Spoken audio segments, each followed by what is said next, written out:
Hey everyone, we're going to be taking a look at Milwaukee's M18 18-gauge brad nailer. It's cordless, uses an 18-volt battery. You can use whatever size you want. I'm using a 2 amp hour with it. 1.5 or a 2 amp hour is probably the best bet because it's a little bit heavy to be using for an extended period of time with a 5 amp hour or something bigger.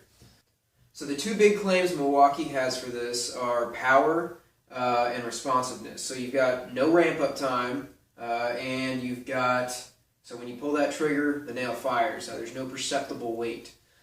So once you get it, in place, just pull the trigger and you're done. You don't have to sit there and hope you don't move anything while you're waiting for it to fire. The other big claim they have is it sinks 2-inch nails flush or sub-flush in oak. So I'm going to take a look at, can it handle that type of performance? And we're going to take a look at just some general use case scenarios. Alright, I'll follow up with just a few thoughts. Alright, so here's the close-up on this thing. It's got a roughly 100, I think it has like a few extra, maybe 105 nails that it can fit in. It's got windows, so you can see how many you've got left in there. And it's got lockout protection, so if you get down to the end, I think it's the last 3 nails, it won't actually depress the safety mechanism and fire. So it's got a nice tight retention there. On the top, we've got jam clearing, tool-free jam clearing. It just lifts up, and you can see here's the top of the magazine. I've already cleared 1 jam out of this. It was pretty badly stuck in there, and I had to actually get a scratch awl and pop it out, but it wasn't too bad for clearing the jam. You've got a belt hook on this side, and it is movable. You can move it to the other side like most of the M18 tools if you're left-handed or right-handed or have a preference on which side you want to stick it on your belt. Down here is the on-off switch, so you got to hold it on and it turns on. Hit it one more time, and this is blinking. That means it's going to do the bump firing. So you squeeze the trigger and then just bump the safety in, and it'll actually fire every time. You don't have to keep pulling the trigger. I really don't use that mode that much. And obviously this is meant to be used with a 2 amp hour battery or a 1.5 amp hour battery. You've got plenty of runtime. I think it's over 1,000 nails. I haven't tested it, but I've put 200 to 300 on one battery, and it was still 3/4 charge. So I believe them when they say you can do plenty of work with one 2 amp hour battery. This is very well balanced. It's heavy. It weighs in around 6 pounds, but compared to the other air nailers or other cordless nailers that I've looked at, this is one of the most well-balanced ones. I went to Home Depot and looked at the Rigid. I looked at the Ryobi too, and the Rigid really was front heavy, but this one is not. It feels pretty good when you're holding it. Now, it does weigh 6 pounds, and that's 3 times the weight of my air nailer, but you aren't dragging around a hose. So that does cut down a little bit on the difference, because, the hose adds a pound or 2.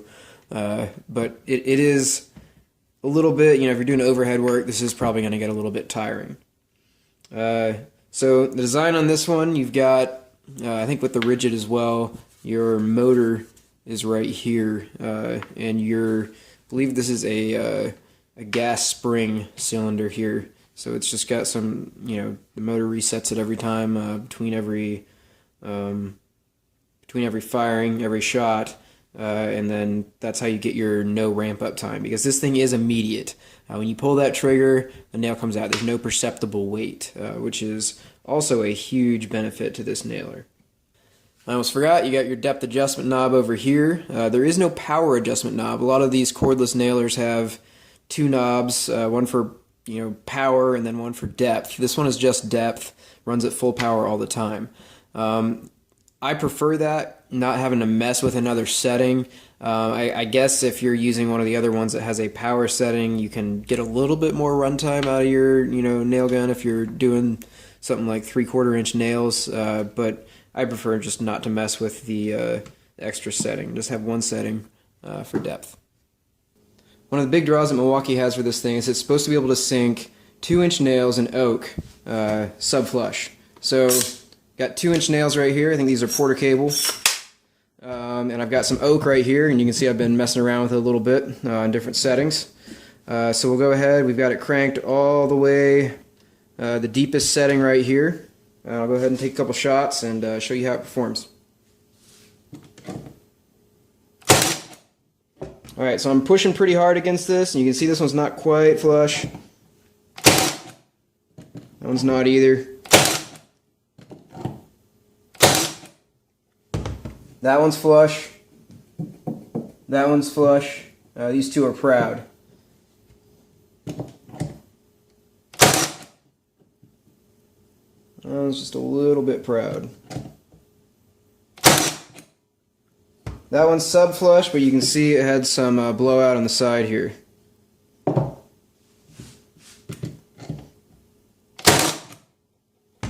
That one's sub-flush. So, for the most part, it gets them almost there. I can't feel that one, can't feel that one, feel that one, can't feel that one, can't feel that one. So, let's see. Shooting about 50% on which ones are sunk and which ones aren't.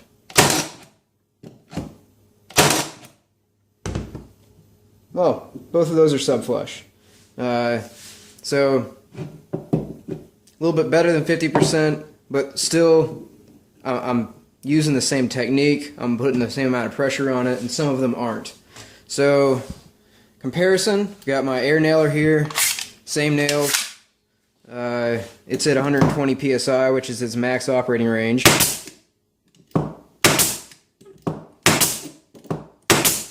I don't even have to pay attention. I can do this all day.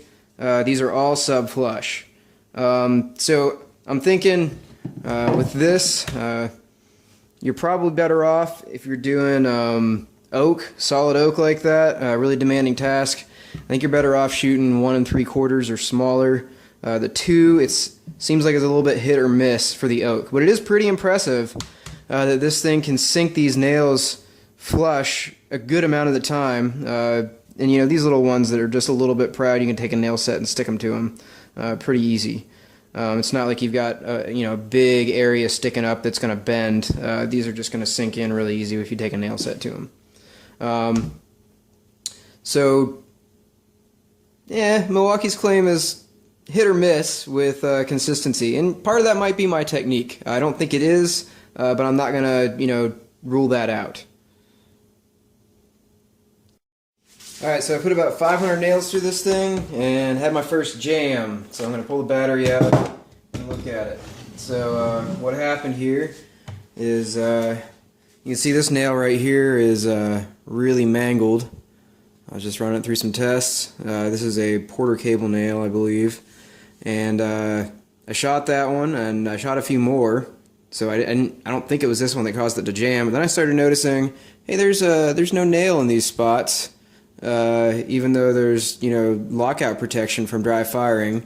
So I went ahead and opened this thing up, dropped the nails out of it, and sure enough, I don't even know if you can see that. Yeah, you can see a little sliver of metal in there. That's a nail jammed in there, down in here. So luckily, Milwaukee designed this with tool-free jam clearing. So you just grab this, pull it forward, and then this little thing, you pick up on it. And there you go, you've got it opened up. And you can see, wow, that is mangled. This might be a little bit of work. I don't think this is going to be tool-free jam clearing. That's really bad. Okay, time to go get the pliers. Alright, here goes. Got an awl. Oh, there it is. That was easy. Oh, thank goodness. So here is the horribly mangled nail. Pretty sure this was a Hitachi 1 1/4 inch nail that I was firing. And you can see this thing just bunched up, and yeah, it's pretty bad. Anyway, so clearing it out was easy enough. I did need the use of a scratch awl to get down in there. Once that was out, the spring in the magazine kicked it back out. So back in business. Alright, I've got some 1 1/4 inch nails. These are Hitachi nails. And I've got it set to regular mode. Go ahead and take some shots here. Nice and sub-flush.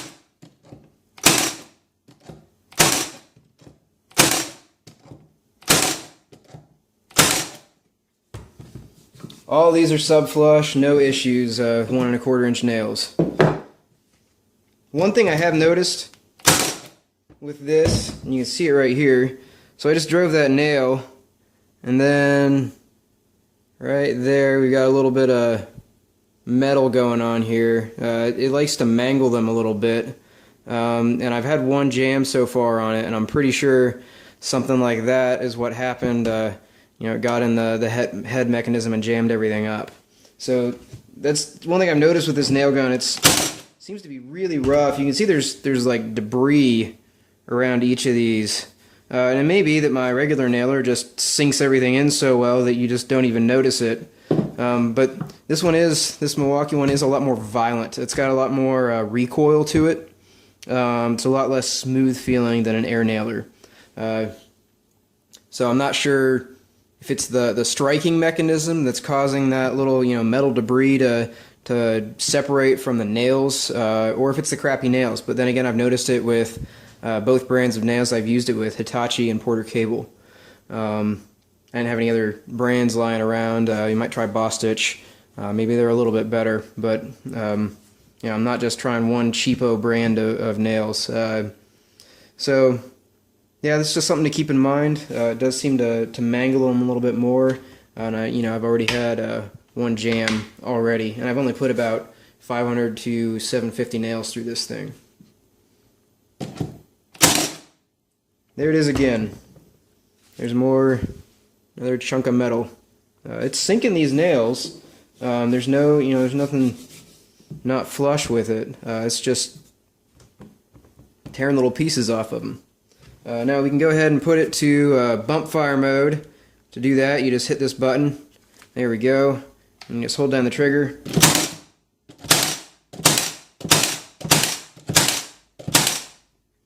And I got a little sloppy on this one. Oh, that sunk that one in. But you can see there's little metal chunks everywhere here. Just tearing these nails apart. Alright, so just to do kind of a realistic scenario here, I've got some wood, pine, and you got your studs, and some drywall, and some quarter round. So if you're putting this up, I guess you technically usually have a baseboard behind here, but oh well, close enough. So just for starters, might help if I put some nails in here.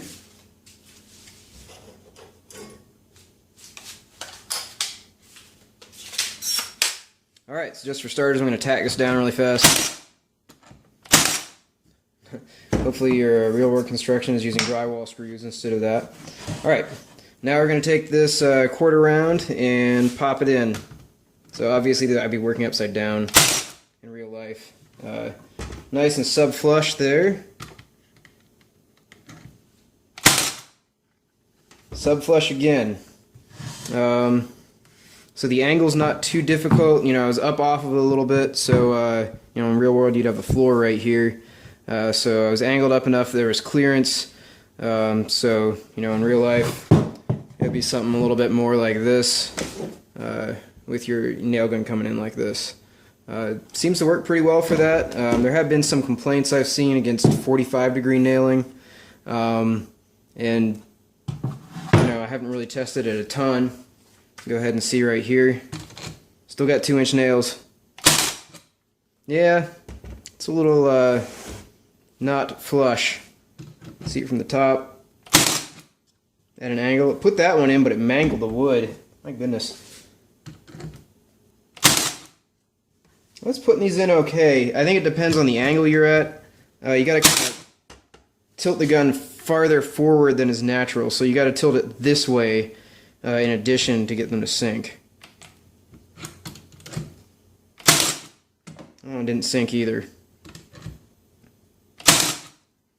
That one did. And part of that's me not getting it perfectly. Once again, we got our air nailer here. That is in there though. I don't really have to pay attention to what I'm doing. And these are just popping in left and right, so it is a little bit weak on angled nailing. Alright, so there you have it. So my thoughts on this are, Milwaukee did make a nailer. It's cordless. You have the great convenience of cordless, and it's more powerful than most of the competition. However, it does have the thermal lockout issues. I think it was 160 to 170 nails through this before I hit thermal lockout. So it just won't fire because it's overheated internally. When I felt it, I couldn't feel any super warm areas on it. So I don't know if they have the tolerance set too low, if there's something inside that the heat dissipation just isn't getting away from that can be damaged. So if you're just firing, yeah, you're going to hit thermal lockout. I'm not sure in a use case scenario that I have for it that I'd be hitting that level, but it's like a half hour that it took it to cool down before I could use it again. So that's a big detractor for this. Some of the other models, the Ryobi and the Rigid, I haven't heard that reported for those at all. So keep that in mind. And one of the big issues I have with that is this nailer. I think is $350 for a 1 battery kit, and really that's you're paying a premium for performance and quality. However, if there's another nailer there, I think it's $130 for 1 or 2 battery kit for a Ryobi. I might have that wrong, but if you've got a nailer that's between 2 to 3 times the price of another one, there should be no aspect of it that doesn't beat that cheaper nailer.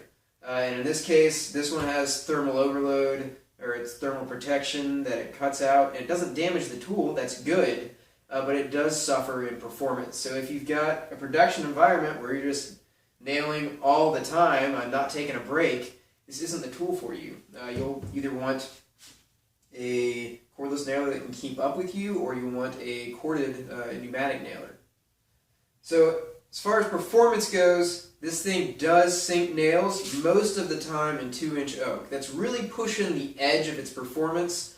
I think I shot 16 nails into 2-inch oak, or 2-inch nails into oak, and I ended up with 7 that were just a little bit proud and 9 that were flush. None of them were really sub-flush. The 9, when I ran my hand over them, I couldn't really feel it, but you're not going to get much filler in on top of those if you're looking to put some wood filler on top of the nail heads. There wasn't a bunch of space for them to actually have room to put wood filler in there and have it stay. In my opinion, you'd probably end up having it flake off. So I'd say really for a real world use, if you don't want to have to bring along a nail set and touch up every single nail, or at least half of the nails, you're going to want to use shorter nails than 2 inches if you're doing into hardwoods. So overall, I definitely don't think this is a pneumatic nailer replacement. It does offer a huge level of convenience though. If you're a contractor and you've got one job that's going to take you 5 minutes if you just go in there with this, as opposed to bringing in a compressor and running hoses and all that setup time, this is definitely worth it. The time savings from that, it's going to save you a bunch of money. However, if you're doing a big job, I would not recommend using this nailer. It's big, it's clunky, it doesn't have the performance of an air nailer. It's pretty good for a cordless one, and I'm saying that I haven't used the other cordless systems, but it does a pretty decent job. It's just the big areas that it's lacking in are angled nailing. It has trouble sinking those flush consistently, as well as really demanding applications like hardwood, 2-inch hardwood. It's not going to be able to do that consistently. And it's bulky and heavy. So you can't get in very tight areas with it, and you can't, you're going to get tired if you're working overhead for long periods of time. So the convenience factor is definitely there. I just don't know if, this definitely isn't a home run. So those are my honest thoughts on this, and it's up to you to make a decision whether or not it fits your use case or not. So hopefully this review is helpful. Let me know if you have any questions in the comments section below, and once again, don't forget to subscribe.